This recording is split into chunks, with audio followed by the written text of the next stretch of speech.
আজকে গিয়েছিলাম এশিয়ার সবথেকে পুরনো বটগাছ দেখতে।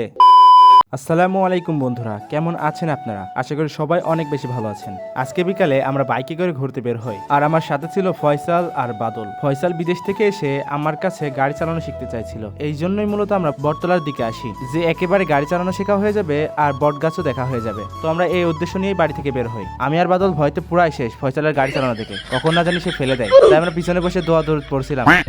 আর এইদিকে রাস্তা অনেক ভালো ছিল, সেজন্য আর কোনো সমস্যা হয়নি। তো আমরা রাস্তার ভিউ দেখতে দেখতে সুইতলার মলিকপুরে চলে আসি। এই যে রাস্তার পাশে যে গাছগুলো আপনারা দেখছেন, এই গাছগুলোই হলো এশিয়ার প্রাচীনতম বটগাছ। চলুন এবার ভিতরে গিয়ে আপনাদের বটগাছগুলো ঘুরে ঘুরে দেখাই। এশিয়ার প্রাচীনতম ও অন্যতম বৃহত্তম বটবৃক্ষটি অবস্থিত কালীগঞ্জ উপজেলার বেথলি গ্রামে। প্রায় 300 বছর আগে স্থানীয় এক কুমারের কুয়ার দেওয়ালে এই বটবৃক্ষটি জন্মেছিল। মূল গাছটি মারা গেলেও এই গাছের শিকড় থেকে জন্মে প্রায় 2.08 একর জায়গা জুড়ে এই বটগাছটি অবস্থান করছে। তো ভিডিওটি ভালো লাগলে অবশ্যই চ্যানেলটিকে সাবস্ক্রাইব করে দিবেন এবং অন্যদের জানাতে ভিডিওটি শেয়ার করে দিবেন। ধন্যবাদ সবাইকে, আল্লাহ হাফেজ।